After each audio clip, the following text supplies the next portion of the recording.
A Ukrainian F-16 fighter jet has shot down Russian Geranium/Gerbera multipurpose drone. The strike has been launched with AIM-9L Sidewinder, an American infrared homing air-to-air missile. A video footage posted on Telegram app shows the moment of the strike. It should be noted that US-made F-16 fighter jets play an important role in Ukraine's defense against Russia and enhance the army's capabilities, especially against Russian missile and drone threats. Ukraine received the first batch of F-16s last year.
An agent of the Ukrainian partisan movement Atesh paralyzed a railway junction near Yekaterinburg by burning relay equipment there. Atesh paralyzed the railway junction near Yekaterinburg. All military logistics of Russia are under threat, the partisans' note says. Atesh explained that their agent carried out sabotage near Yekaterinburg, damaging relay equipment on the railway. This led to a disruption in the movement of trains in all strategic directions, Atesh noted. The partisans also released a video showing relay equipment at the railway junction burning. It is noted that ammunition, armored vehicles, fuel and personnel were supplied through this hub to the front, as well as to factories and warehouses in the north and east of the Russian Federation. Now military warehouses are idle, which is damaging the army's rear, Atesh noted.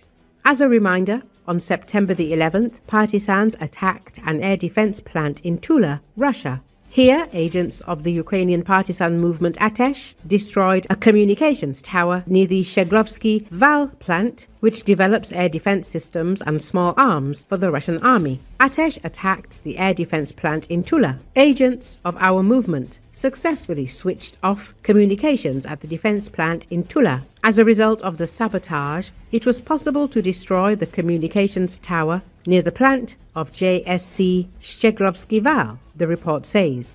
The guerrillas also released a video showing a communications tower ablaze. We have previously conducted reconnaissance of this facility, and the Ukrainian Defense Forces have successfully struck the plant. Now we are moving to more active actions and destroying the enterprise's infrastructure, explained Atesh. They also emphasized that JSC Sheglovsky Val is an enterprise of the Russian military-industrial complex where air defense systems, rapid-fire guns and small arms are developed. In particular, the Kornet ATGM and the Pantsir S ZRKG are assembled in the plant's workshops. On August the 24th, partisans disabled a railway facility in the Sea-Caucasus region of the Russian Federation.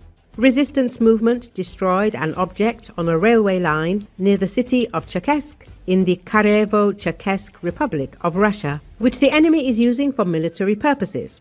One of the agents destroyed a transformer cabinet on a railway track near the city by arson, which made it possible to disable the facility. All these show that all Russian military logistics are under threat.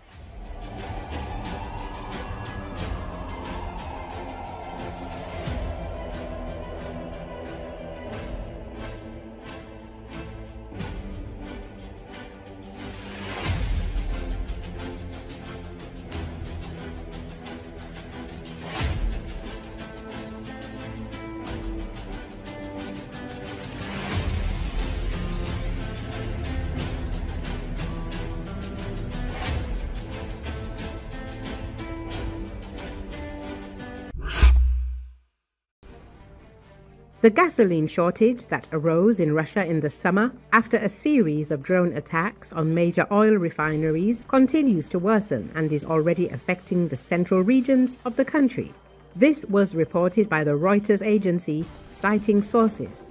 The crisis that began in August has affected more than 20 regions of Chukotka and Sakhalin to Ryazan and Samara regions, as well as the occupied territories. Small private networks of petrol stations are the first to stop selling fuel, while stations of large oil companies continue to operate, although there are interruptions in the supply of certain types of petrol. Reuters sources point out that one of the reasons for the shortage was the lack of reserves at private gas stations. Due to expensive loans, they did not create reserves and entered the period of increased demand with virtually no fuel. In August, the situation worsened after at least 5 refineries were forced to stop processing due to drone strikes, which led to the loss of about 17% of the industry's capacity. The situation with gasoline is very bad and continues to worsen, says one of the market participants. In September, new attacks affected the Ryazan, Saratov, Ufa Novoil plant and Kyiv in the Leningrad region. The latter is forced to operate at 3/4 of capacity after the shutdown of the main processing unit. The largest oil companies regularly shift the dates of gasoline shipments in order to supply their own gas stations. One of the traders complained, "This is my gasoline which I bought and paid for at the exchange from them, and they have not unloaded it for me for a month and a half." According to him, oil companies prefer to pay a 5% fine for non-fulfillment of the contract than to supply gasoline. In eastern Siberia, some petrol stations have stopped selling certain types of fuel, while others have closed due to a lack of stock or an unwillingness to operate at a loss. There is no point in buying, it is too expensive, and in retail, we get minuses, said a representative of one of the chains. Vladimir and Belgorod regions also faced temporary closures of gas stations.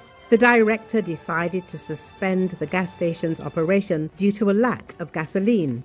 The chain gas stations continue to operate, noted an employee of one of the closed stations. Fuel production in Russia fell by about 5% in August.